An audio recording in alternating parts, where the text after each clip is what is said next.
Welcome back, everyone, to another Collision Repair Magazine Open Dialogue webinar. I'm Allison Rogers, the editor of Collision Repair Magazine, and we're here today with Tim Morgan, the COO of Spinisi Americas. How are you doing today, Tim? I'm doing really well. How are you doing? Fantastic. We're just talking about the cold weather, but fear not, we're going to Vegas in a couple of weeks for SEMA, so we're not really thinking about the cold weather right now. We're trying to think of warm thoughts. So today's topic, we're going to be talking about big repairs in tight spaces. So essentially, we're looking to discuss how you can efficiently perform vehicle repairs, getting more out of your existing production space, and finding the right mix of technicians, the vehicles you're repairing, and equipment, just to find your balance and complete those big repairs in tight spaces, maximize your productivity. So we'll dive right into it. We've got a lot of questions to cover here today. Really want to talk about the issues that are facing the industry right now. So let's just start with a big question. Tim, can an independent collision repair center make it in today's business environment? Well, first of all, when you start to look at today's business environment and you see that the small independent shops that are out there, or maybe someone that has 1, 2, or 3 shops, and then you have your MSOs, I honestly think that the independents can operate and move quicker to change than if you look at an MSO, because as you start to implement any change within your facility, or a couple of facilities, it's pretty easy to be able to do that. But if you had to do it across the board or across the country, it would be much harder. I think that today's business operator coming out of a 2-year cloud, if you want to call it, is found ways to be able to adapt to change and adapt to issues within their business model. So I'd have to say, yes, I think the independents can succeed in being successful. That lack of red tape, I guess, so to say, kind of gives you a little bit more freedom to, as you said, shift faster in some situations than someone that's got, I think one of how you put it was it takes longer to turn a cruise ship than a speedboat. Yep, that's exactly how I I said think it. that's how you put it when we were chatting before. So I feel the same way. Collision Repair Magazine obviously feels the same way. It's important to have all those different types of businesses in the industry. So that being said, there are a lot of challenges in the industry right now. We're coming out of, as you put it, this 2-year fog from the pandemic. So describe to me what you see in your travels across North America. We know you're all over the US and Canada all the time. So tell me what you're hearing from the shops in the field. Well, first of all, the shops are space constrained because of maybe the size of the vehicles that they're working on. Maybe they need to fine tune how their parts situation is, because there's a possibility their part storage isn't up to speed of how they're keeping things. The flow of their facilities trying to make change. The pandemic did bring some other things to the business, to where now you're having to disinfect the vehicle coming in, disinfect the vehicle going out. And some of those changes that have been made in the production and the shop environment. So we have to look at that. I think parts are a big issue right now with supply chain. So we need to look at how do we operate our business a little bit differently while we're looking at how our supply chain works, of what we may keep in stock for materials, those types of things. And then getting skill level technicians. We had problems pre-pandemic, if you want to call it, in our industry, trying to find good qualified technicians, and now it seems like it's even worse. Our phone rings off the hook here. Like we're an employment service, wanting to know where they can find people to get in the industry. So those are some of the issues that I see. And to get to those stumbling blocks, you really need to take a full circle look at your facility. It may not need the whole facility need to be revamped, but you may have some underutilized areas that just need to be changed up, if you want to call it, or organized. Maybe it's just a good spring, summer, fall cleaning instead of just a spring cleaning, to be able to get the scrap out of the person's facility, or the parts that people are saving and different things like that. So there's a lot of different things that would go into issues that we see. I think um, uh, everyone's always looking at their cycle time and key to the customer. Customers are more demanding now. They really don't want to hear that what they heard for the past 2 years, that they couldn't get something, or they would have to wait. People don't want to wait any longer. So I think those are all key issues that we see out there right now. Absolutely. We're hearing all the same things on our front, just across the board. And a lot of that can feel overwhelming if you're a shop owner and you're just looking at, say, your KPIs and not thinking about things to change. But how do you feel that the shop owners are overwhelmed? What's kind of the general feeling right now in the industry? Well, I think right now we have a lot of facilities coming to us asking to take a look at their operation of where they could make change to be able to cycle vehicles more quickly. Some of that ends up being in the paint department, where we may go in and work with their paint department, replace some of their spray equipment, such as the spray booth or preparation area, so that they could get more cycles per day through the facility. And also at the same time, we have the constant struggle of people that are working with older or outdated equipment that needs to be replaced. And especially as they're finding, as the vehicles are still changing and will constantly evolve and change, so will repair process. Absolutely. And we know that one to be true for sure. We see it every single day with updated position statements, bulletins, new OEM information. People, that's a big topic right now too, trying to find OEM information and the access to the information. But a lot of these things, obviously, like you said, you're seeing them in the industry. Can you give us some examples or some personal anecdotes of places you've seen these problems and how you've maybe come in to help, or how you would advise they address it? I was actually in a local shop here last week, and I was there the same day that an OEM inspector was there for a certification program. And I knew the OEM certification person very well. He asked me to come outside, and he said, "There's no way I can approve this shop." And I said, "Well, you got to give me 30 to 60 days. First of all, we have holes in the ground that are going to be brand new spray booths. So all the spray equipment that you see is going to go away." I said, "And secondly, it's not just the new equipment that's going in the facility. We're going to organize. There's going to be a paint or a parts department. There's going to be carts here to be able to shuffle everything. An inventory system that a vehicle will not be brought into the facility until all the parts are there and they're mirror matched." So another shop I was in last week, they ordered a front bumper cover from a manufacturer, and the next day when it came in, it was a car cover. It wasn't a bumper cover.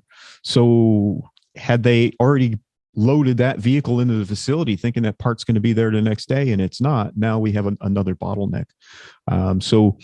There's a lot of growth out there. It needs to happen. When you look at what your repair processes are going to be from the intake of the vehicle, as I said earlier, when you start to look at having to disinfect the vehicle when it comes in, and different things that you need to do, I can see that still looking at the overall here in North America of what the overall times are, or contact time in a vehicle, I still think there's room for improvement, that the vehicle's only being touched for about 2 hours a day, and it's an 11 to 13 day repair process on the average. That's too long. When you start to look at that and you start to look at length of rental and different things like that, when you have a part situation, that's really going to eat your bottom line. Absolutely. And I had something on a train of thought that I was going there, but absolutely, there's so many problems facing you, and a lot of these, like you were saying, they're not your fault directly. Like the manufacturer is sending the wrong parts, sending a car cover instead of a bumper. So how do you navigate challenges like that when it's probably pretty frustrating when someone else is the reason that you can't get your job done? So how do you advise shops kind of handle those situations? The key word for the past year or 2 years has been pivot. So we have to find a way that we can be more efficient with that repair process. Where our parts department, when they intake the parts, we need to make sure that we do that advance of the customer's appointment. And especially the other thing that I see is when I talk about mirror matching, you take the old part, make sure it matches the new part when it comes in. There could be some pre-refinishing, some refinishing that's done prior to the vehicle coming there to shorten the repair process. Maybe if they're replacing a door, the inside of the door could be already cut in, or the inside of the parts could already be cut in. The body parts could be cut in. There's other things that need to be looked at when the car comes in. Is it being measured? When you start to look at the ADAS systems that are on the vehicle, and the need to be able to do a pre and a post scan and codes that are in there. But with the ADAS system, if that has to be recalibrated, the vehicle has to be square before the vehicle could get a wheel alignment, before the vehicle can be ADAS returned to the proper situation. So I think the key to a proper repair is measuring in a triage situation. So when the vehicle comes in, it's being taken apart and analyzed for the repair process. We need to measure that vehicle to make sure it's square. In our own demonstrations and training throughout the US and Canada, we find that when we go into a facility, we're finding 6 out of 10 cars with damage that are cars that probably would not be measured to begin with. Then next, I know I have the satisfaction of, from that vehicle being measured, which technician in my facility, A, B, or C tech, should be able to do this particular repair. So we can look at that also to qualify our technicians that are out there, to be able to make sure that we're maximizing, the experience of our technician at the same time. Especially when we're lacking technicians, we need to figure out how to be able to use them more efficiently. Absolutely. I want to take it back to your point about pre and post scans. I mean, unfortunately, you still hear a lot in the industry about, oh, I don't need to do a pre and post scan, et cetera, et cetera. What are your thoughts on that, Tim? Well, I think you do. I just myself had an unfortunate incident where my windshield got cracked from something flying up on the highway, and I didn't think anything of it. I'm like, okay, so I got to get a windshield put in. And then a friend of mine said, "Stop! Come on, you're in the industry. Look, you got rain sensors on that on your wipers. That's going to have to be calibrated. You have a camera up there, so that's going to have to be calibrated." And the list goes on and on of what needed to be done. And then, glass wise, it had to be OEM glass, because if you did something aftermarket, it might not have been the right thickness or the right windshield to accept and be able to calibrate all those things that have to be calibrated afterwards. So the pre and post scan is just the tip of the iceberg of what really needs to be done, because it's not that we're just going to scan the car. And making the codes go away does not fix the car. We have to be able to put the vehicle back to a pre-loss condition. So I think there's no way around the pre and post scan. There's no way around the resets. And it appears to me it's almost like we now need an information technology person in our facility that's their full-time job, is pulling information, repair procedures, different things, position statements, as you said, of what needs to be done to properly repair the vehicle and keep the vehicle safe. Mm-hmm. So if you're not doing the pre and post scans, then the damage isn't found, and the car goes back to the customer. Whose fault is that ultimately? Well, that would ultimately it would ultimately fall back on the shop owner. Mm-hmm. Another situation just last week, my vehicle in the dealership for a warranty recall on something that had to do with the windshield wipers. I get the vehicle back. I thought it was out of washer fluid because the squirters, if you want to call it, weren't working. Well, the technician left the hose off. So there was no quality control check either when the vehicle was leaving to make sure that everything functioned. So that's the other part of the repair process, and the post inspection is not just to check the repair area of the vehicle. We also need to be checking to make sure that the vehicle's safe to go down the road. Do the windshield wipers work? Do the washers work? Is all the lighting working? Checking the tires on the vehicle to make sure they're safe. And some of those items along the way could be an upsell or a cash sale to the customer, not even having to deal with an insurance partner. Gotcha. A lot of moving parts, a lot of communication between parties, especially inside the body shop as you're putting your A, B, C tech, divulging who you should put on what job to maximize your efficiency. Your point on the right skill for the right job. How does a facility go about bringing in those right people for the right job and figuring out who is in the best position? Well, I think it needs to start, as we said in other times that we've had webinars together and podcasts, that I think it needs to start sooner in education. So students today learn or think about what they want to do in the future long before high school. And it seems that our industry has always waited till high school to turn around and bring people to the point of educating them of what collision repair is about.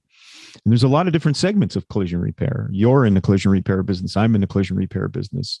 Our sound people behind us, they're in the collision repair business and don't even know it.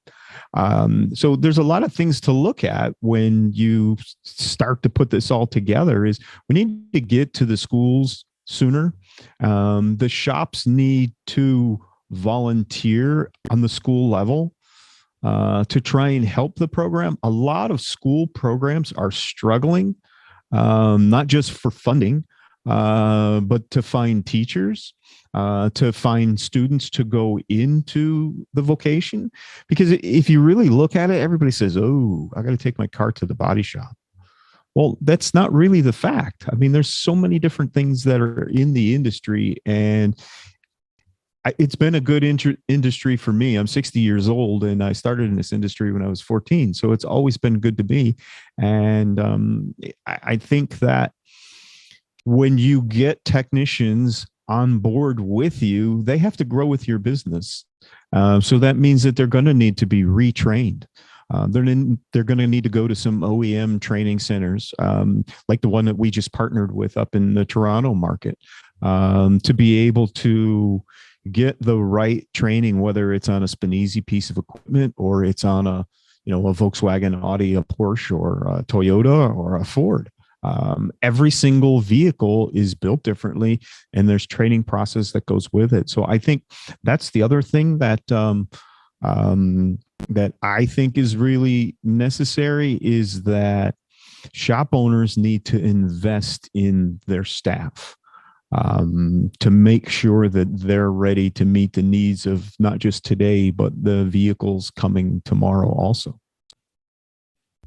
Absolutely. And like you said, that new training center, the collision repair academy that's opening in Milton, courtesy of Volkswagen, that will make it a lot easier to do our OEM training, because previously largely had to go down to the States. So of course, invest in the training, take a look at the opportunities offered there. Another question kind of on top of that skilled trade shortage, finding the right person for the right job. You said you want to keep people around for the long term. Ultimately, that's the goal. We want to keep people from the long term. We don't want that staff turnover. How do you stand out from the crowd as a body shop if everyone's seeking the same type of person to hire? Well, it takes more than a pizza party. And that seems to be, yeah. And I seem to see a lot of that going around. We'll give them pizza on Friday and everything will be good. I think it is getting harder to find the right skill set, but I also think that the skill sets need to be separated a bit, and be more specialized. You already have a body technician and a painter, but I think you're also going to see the need for a mechanical engineer. And the reason I say mechanical engineer is because you have all the computers and everything that's on board the vehicle today that are going to need to be addressed also. And so that probably is not in the realm of the body tech or the painter. And there's just so many different aspects of the business that I think that I think you're going to see more specialization of technicians now and in the future. Yeah, we've kind of heard that for a while now, especially just in regard to, I mean, different types of verticals that we're looking at. I mean, there might be somebody for glass. There might be, we obviously a lot of PDR attacks. On top of that, also OEM specific, we've heard a lot of that kind of been tossed around as well. So yeah, a lot of things to consider going into the future. Find your niche and make sure that you really promote that to get the people that you're looking for. So back to kind of our big topic today, which is big repairs, tight spaces. What do you say to the people out there that are kind of rolling their eyes at everything we're saying right now and either saying, I don't have the space to do all of this stuff, I don't have the time to do all of this stuff? We're here to talk about overcoming these issues. So how would you help a small body shop find the space to function to its full capacity, small or large? I think one of the things you really got to look at is the tooling in the facility and how the facility is laid out. Some facilities were put together out of a building. We just finished a grocery store that we converted into a body shop. Right now, we're working on a furniture store that we're converting into a body shop. So we're not using brand new buildings sometimes. So those also bring their own roadblocks to you of what you can do with the actual space that you have. So I think you need to look at your facility to see how the vehicle is flowing through and what could be done to make it easier. Such as a lot of times there may be just a quick light pull that you would need. So we have several different options that we have that right from our new tool that we're going to release at SEMA called Flash. And Flash is pretty unique. It uses air pressure to suck itself to the ground. And then you have the ability to be able to make a quick light pull.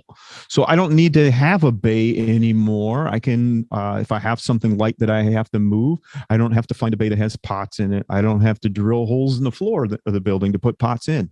I can just set that tower there, put the air pressure to it, and be able to make that quick repair. We also have another small puller called Hero, which is also portable to be able to go around the facility, to be able to facilitate small repairs.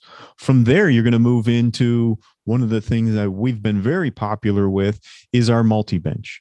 And when I talk about a multi-bench, I'm talking about a bench that can be used to be able to get the vehicle off the ground. First of all, we know the technician really needs to be off the ground when they're working. You go into any dealership situation in the service side of the business, every bay has a lift in it. So the service technicians are always working off the ground. Why would the body shop not be the same way? So our multi-bench that we use was designed to be able to use it for pulling your bumpers, use it for working on your rocker panels, putting a fender on, replacing a door. It also can be used for pulling, and it also goes as far as being able to fixture a vehicle should you have to do some heavy structure, and the measuring system adapts to it to be able to do a full repair. The traditional frame rack that you would see in a lot of facilities now has ended up being a storage shelf because it's not being utilized often enough. But the real key is to give the technicians in the shop something that's going to make them work faster and easier. And the first way to do that is be able to get people off the ground. And the adaptability and the movability you're kind of talking about there. I mean, being able to kind of rearrange things and to your standard and fit for what you're dealing with that week is an interesting quality, I think, too. Well, I think sorry, go ahead. When you look at the production flow in a facility, we want to try and keep things moving forward. But some buildings don't allow us to do that. And sometimes we have to back up or we have to move a vehicle. The less we have to move a vehicle, the less liability we have that something else is going to happen to that vehicle. Because we do know that sometimes in a body shop situation, moving something forward or back could be a crash. Could be a bump. Could be a bump and a damage, and the painter's not going to be happy with you. I don't think any tech would be. So a lot of people hear you, they're adding services, adding tools, increasing production, and kind of just see dollar signs. How would you say that the return on investment is when you buy products or buy new equipment? Do you see an impact on your bottom line when you're looking at the cost of equipment and factoring it in? I think one of the things that business owners need to look at a little bit better is not just return on investment. Return on investment is an accounting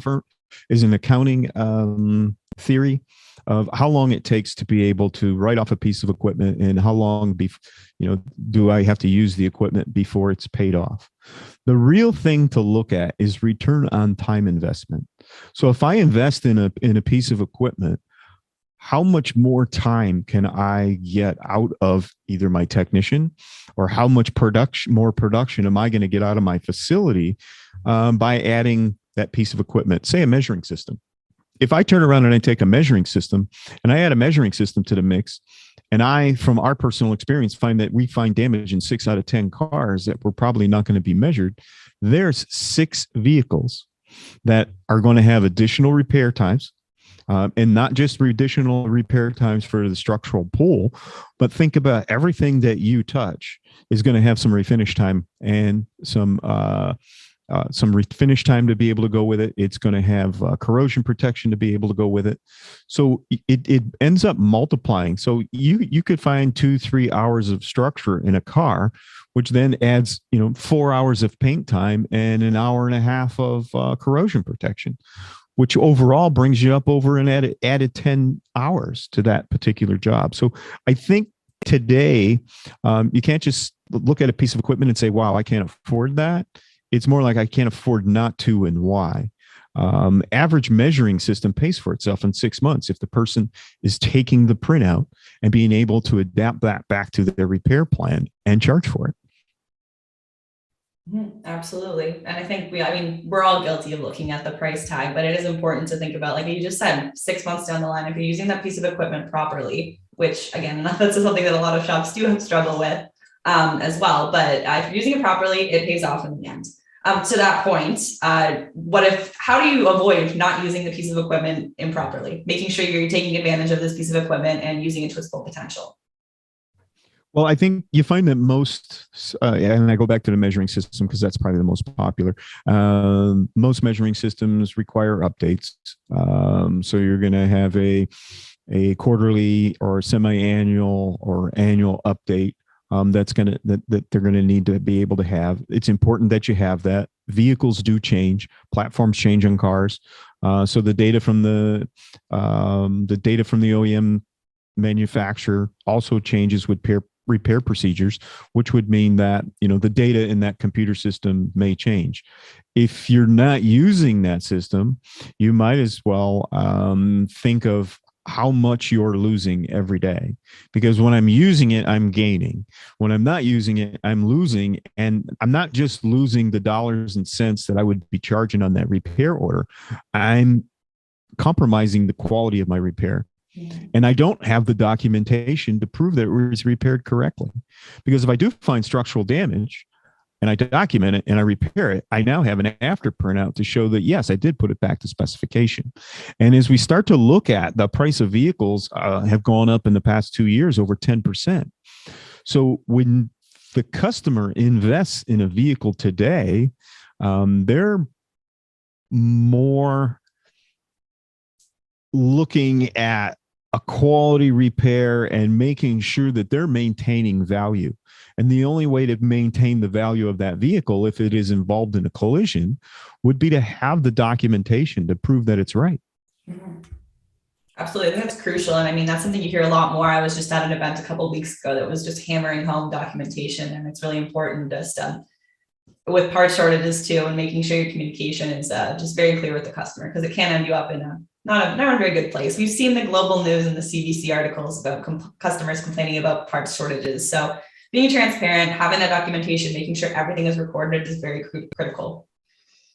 Well, when you talk about part shortage, that's one of the things that we got involved with a vehicle manufacturer is they were finding that they thought on their aluminum sedan that there was way too many quarter panels were being replaced, and it was causing a national backorder. They actually came to us and said, if we give you a couple vehicles, could you put together a repair standard using your pull-up equipment and be able to come up with a repair process to probably repair some of these. They had pictures of probably 30 different vehicles. And out of those 30, probably we could have saved nearly 15 of those with our pull-up glue dent repair system. To where we did make a video that they were able to send out to all their certified shops and say, look, maybe you need to try this alternative first before you take that quarter panel off and replace it, and possibly have to wait for a quarter panel. But if I have to change a quarter panel, especially on an aluminum car, I got to be very sensitive to my corrosion protection. I have to be very sensitive to my welding and things that go along with that replacement, to where if we could repair that panel, obviously the labor times are going to be more because we're repairing it instead of replacing it, but I'm not compromising, my corrosion protection or my welds that are on there from the factory. Mm-hmm. Absolutely. So say I'm a smaller shop and I'm hearing everything you're saying here. I want to make more money. Are there strategies, if you're a smaller shop, that could increase your revenue per square meter per se? Do you have any suggestions there for someone who might be working in not a closet, but not the biggest shop we've seen? Well, first of all, you need to look at your workload and what you're actually working on. And then are you going to be looking at any OEM certifications? I can already tell you, if you're working on any OEM certifications, the amount of equipment that you're probably going to have to do the repairs is going to be more than if you're not certified, obviously, because the certifications require specialized tools, which takes up space. If I'm looking at trying to do a repair process, I'm not doing the heavy structure or the hard hits, if you want to call it.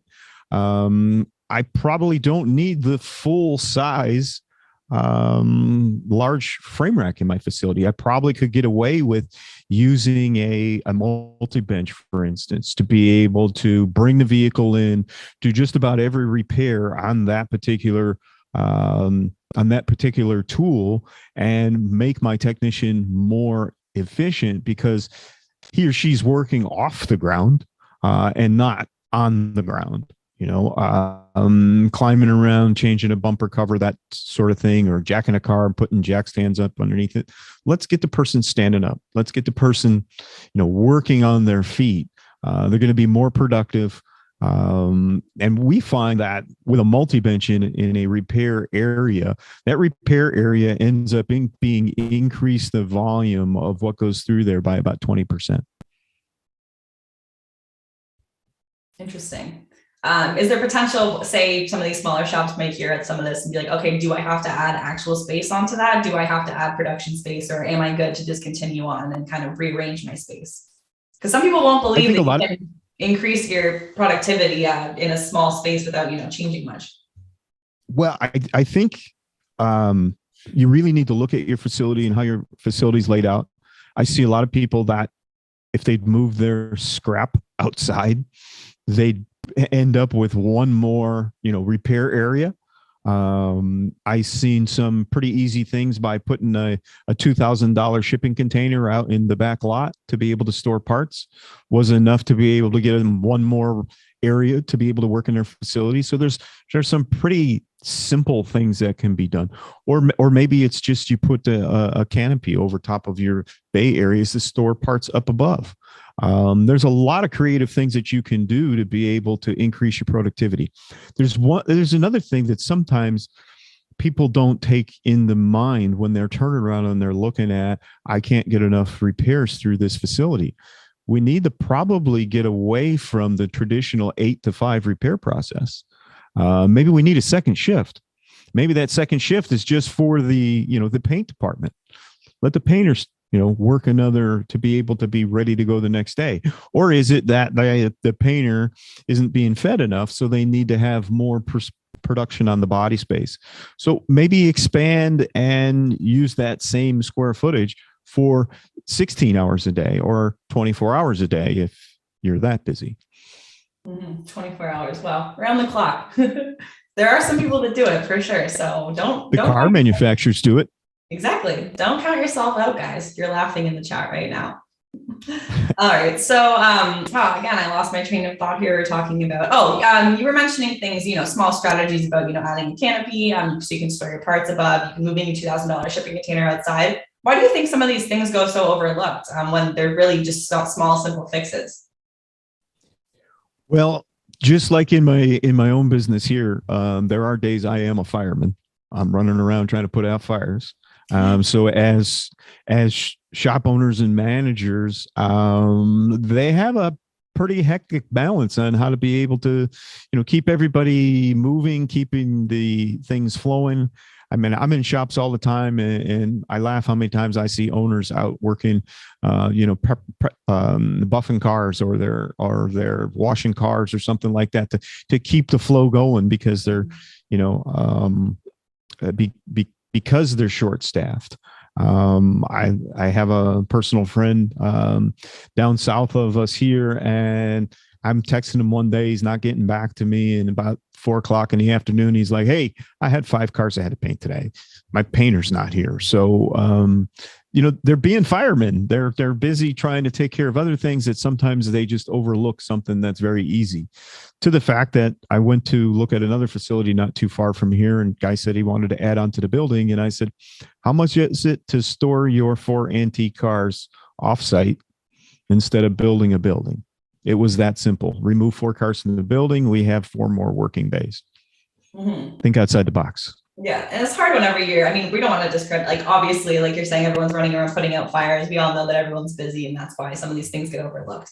But also when you get kind of blind to your space, when you're in the same area every single day, it takes a fresh pair of eyes to come and, help. So to that point, consultation and, maybe how does Spineezy help with those kind of issues, or, helping with reorganizing body shops? Because I know we've talked a little bit about the missions you're working on right now. Well, we've turned around, and we're not just a sales equipment company. We call ourselves the Spineezy family, basically, including our customers, because we want them to succeed, not just with the tools that we sell them. We want them to succeed totally across the board with their business. So it could be the factor that, when we go in and where are you looking to go? What's your next 3 to 5 year plan? And a lot of people don't have that 3 to 5 year plan. If they do, where are they on that piece of paper in that 3 to 5 years? And how much do they plan on growing? And then how much do they plan on putting into the investment? Then that would tell us do you need another building or what you need. I had a consultation with a group in Western Canada last week, and they were telling me that we need to have 2 spray booths, and we need to have this double prep. And I was like, well, what's your annual volume going to be?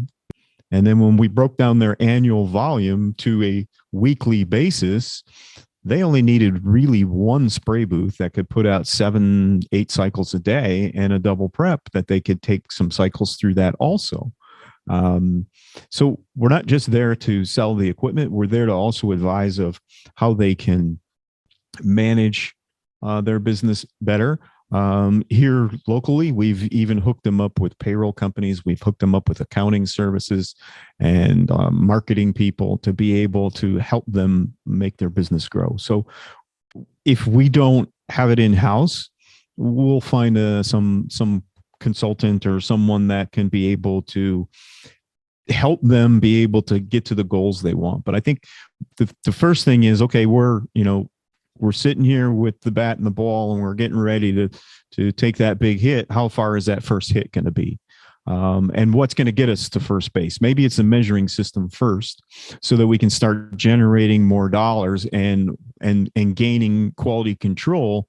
And then from there, we can move them to second base with, if you want to call it, with, say, a multi-bench, or in between time, we're in there cleaning up the facility, because that's a key factor too, is technicians want to work in a clean facility today. And gives them some pride to be able to know when they're going home that they're not filthy dirty. And you start to look at today's body shops, they need to look more like an operating room. Sparkling clean. I've been to some brand new body shops in the last couple of months with like not a single scuff on the floor yet. Beautiful. Just eat off the floor, have a fashion show or something in there. So that really is the way the industry's headed. And we're going to be headed to Q&A in a little bit. So get your questions ready in the chat. We're going to be responding through the chat today, as well as if there's any questions we don't get to, then Tim and Carl from Speneasy will reach out to you personally, and we will answer questions that way. So for our last question here, just get your questions all lined up in the chat, folks. So Tim, first of all, thank you for all your conversation. Really appreciate it all today and being so upfront about all the issues that we see in the industry. Like I said, we hear from shops too. We hear you guys. We hear the challenges you're facing right now. So back to the point about you said, I was going to ask what the best piece of equipment you would suggest to a small shop looking to up its revenue is. And you said that would be the measuring system to start, or is there more of a strategy to look at in terms of picking up the equipment? Well, I think you need to look at, exactly what is the accomplishment you want to make in the shop. You can't go wrong with a measuring system, because the measuring system is going to give you a before and after printout of the repair. So even if you have small damage, you're going to find that you're going to, with a measuring system such as our touch measuring system, being able to measure underhood, being able to measure body side parts, being able to do wheel alignment checks and those types of things, you're going to find that the measuring system is probably going to be the best avenue to start to be able to see that return on time investment. Because as I find that structural damage up front, now my technician is going to have less time totally to do the repair, because they're not compensating for, say, a damaged apron and trying to align a fender to a damaged apron. They found that damage in that apron up front, added it to the repair process, got it taken care of. It added to the total cost of the repair. And now that new fender is going to go on, correctly the first time, instead of having to do a lot of fit up or on and off to be able to make the adjustments. So yes, I'd have to say the measuring system would be first. Need to look at your welding equipment to make sure that you have the proper welding equipment today. I know there's a couple of vehicle manufacturers that use a higher tensile strength wire, which requires an inverter MIG welder to be able to do that. Some are using MIG braze, so you may be looking at a welder that's going to turn around and be able to weld with multiple different types of materials. A spot welder will reduce your actual cycle time, because it takes a bit less time once the vehicle's prepared to be able to use a spot welder than it does a MIG welder. And most of the vehicle manufacturers are calling out spot welding today. We see riveting coming. So, riveter, multi-benches, so that you can multitask in that particular bay, instead of, the traditional frame system, frame straightening system that you'd use. If you're not doing heavy hits and you're sending those out, why have that big piece sitting in the corner of your shop not being utilized? Absolutely. I actually lied. This is my last question here. How do you make sure that you audit these changes and make sure that you're measuring the impacts, figuring out what's the next step, making sure you're on track, basically, as you start to embark on this journey? Well, I take a lot of notes in my business every day. And I, not just on the number side, I'm also looking at on our support side, I'm looking at on our marketing side to see, where's our big hits and where's our failures. There's always room for improvement in everything that you do. So don't think that you're going to build the perfect box and you're finished. There's constantly new materials coming out to be able to speed up your whether it's in the repair process or the paint process. I just was with the paint company last week working with one of our new booths, and they were talking about color, water-based color that would cover in 1.5 coats. And that's wet on wet. So if I'm going wet on wet and I'm covering in 1.5 coats, I just took my base coat application and cut it in half, because typically you're on a 3-coat system. Maybe more depending on, the type of color that it is. So there's other things that come out in tools, such as our glue pull system. that are going to speed up the repair process and also save some of the repair process, because when I'm looking at the glue pull system, I'm not damaging my corrosion protection. To where if I'm using a weld-on stud to be able to pull those dents or make that repair, I now have to go back and get to the back of that panel and get where I burned off that corrosion protection with that stud when I welded it to the vehicle. So those are types of things that you have to look at, of where you can see your gains is in savings of time. But basically you're going to find you're going to have more throughput. You'll be able to see it within 30 to 60 days when you start to look at your monthly numbers. And people might not want to look at those numbers because some people aren't very math-minded, but it is important when you're making big investments like this. You have to look at the numbers and make sure that you're, staying on track, exactly like Tim's saying. So documentation falls into that. There's lots of different moving parts. So thank you, Tim, for that explainer. Excuse me. So for a shop owner, would you recommend a 2-post lift or something else if they wanted to measure vehicles for repair planning? What kind of equipment would you recommend to this shop owner here?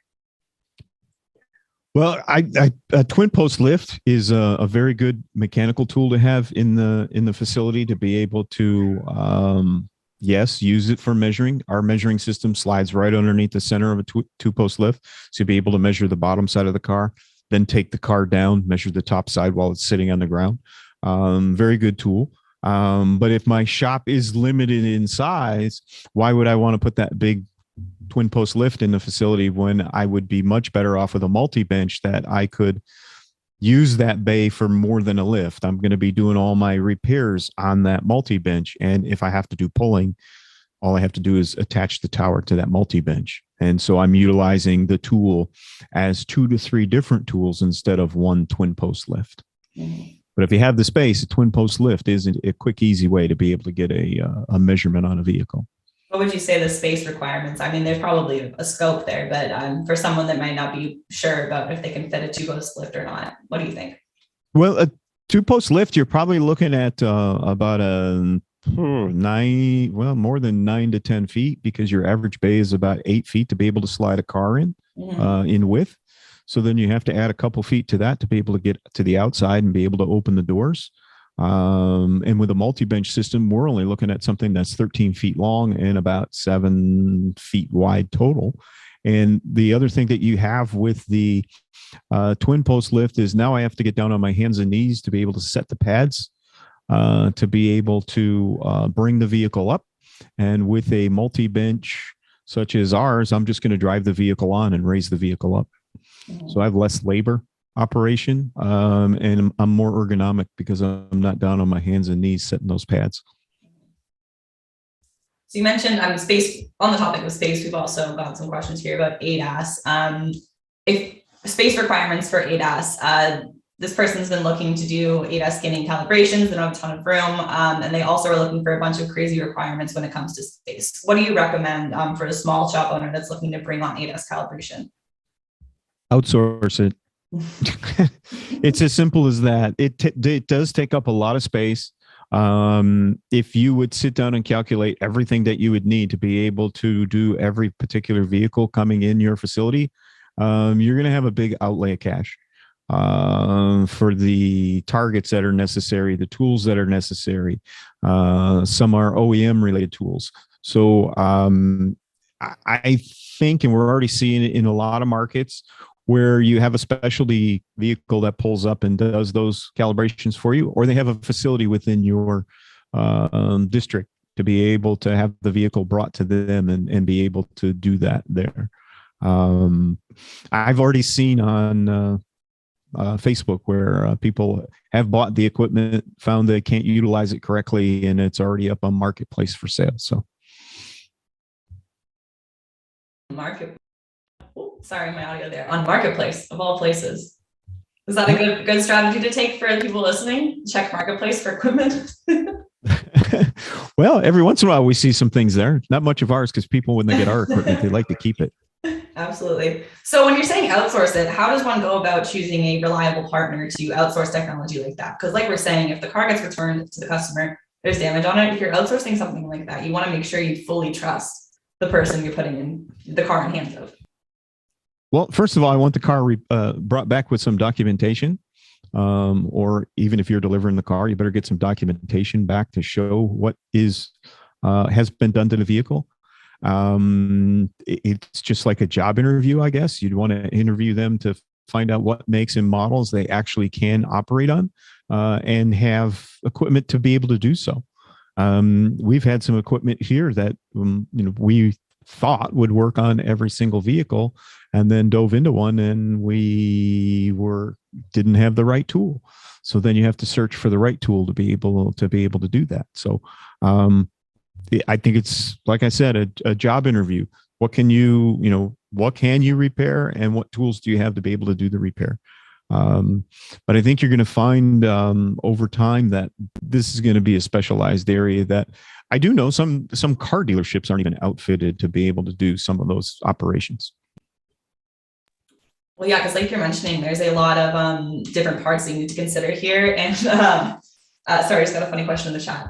There's a lot of parts you need to consider here with the levelness of your floor. If you have a little bit unlevel, I mean, you can't even cooperate without ADAS with that. Same with things on the walls, interferes with the targets, might think it's a target. There's so many things to consider. So the fact that dealerships don't even have it handled yet, I mean, you're fine to outsource it, as long as, I guess Tim's saying, find a reliable partner.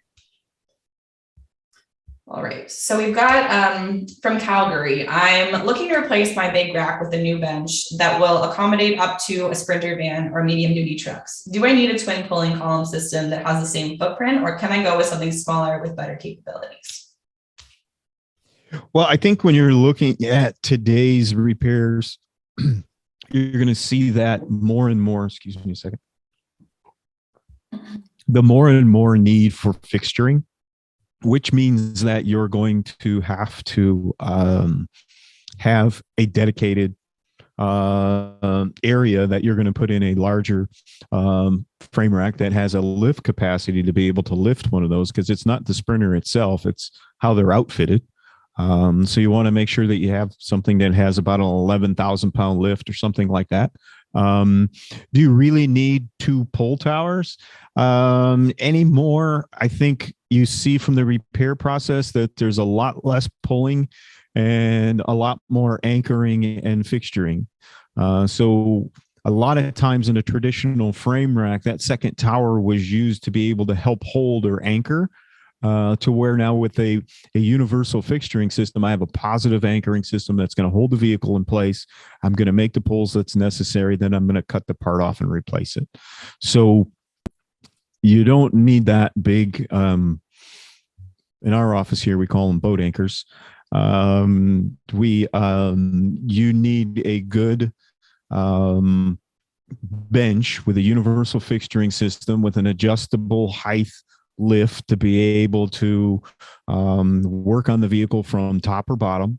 We have a unique feature on our 106 and 106 EXT bench is that we can ratchet the vehicle forward or back, which also helps us facilitate if we have to take out a rear cradle or if we have to take out a front cradle with an engine, you have the ability to be able to support it off the rack and be able to remove it pretty quickly. So there's a lot of options there when you start to look at what you're going to need in the future when it comes to trucks. And it's not just the Sprinter. Rivian's coming out with a big van that is also going to have the same constraints when it looks at repairs. All the utility vehicles that are out there are not going to go away anytime soon. Yeah, absolutely. And they're going to be electric too. So there's that front we have to focus on as well. So we're coming up on an hour here. So we're going to get to the last couple of questions here. We've got one here that says, I have a small shop with only 2 techs. I need to put more cars out. How do I get more out of my limited space and limited people, really? Well, I think you have to look at how qualified your technicians are. Could be training, but it could be that we need to look at the space to see what we can do better. Are the technicians working on their hands and knees all day in the shop? or are they elevated off the ground? Are they following a repair process? Is there processes put in place to be able to make sure that, the efficiencies are there in the repair? There's a lot of different things that go into just taking that paintbrush and making that nice little drawing or nice little painting than meets the eye. Because I could go in a small facility and you could double the production just by turning around and adding a second shift of staff. Absolutely. And that's been a big topic today, getting your technicians off the ground. And we touched on the ergonomics a little bit, but I think it's important to, address the ergonomic effect of how, sitting, laying on a floor, bent at a different angle, weird, can affect you in the long run. Well, I mean, the technician does get fatigued quicker working on his hands and knees. Plus when you start to look at the age process of where we are today, the average age of the technician, you walk in the shop and you don't see them wearing knee pads when they probably should be wearing knee pads to be able to save their knees. So I want people standing up when they're working, because like I said earlier, I'm 60 years old.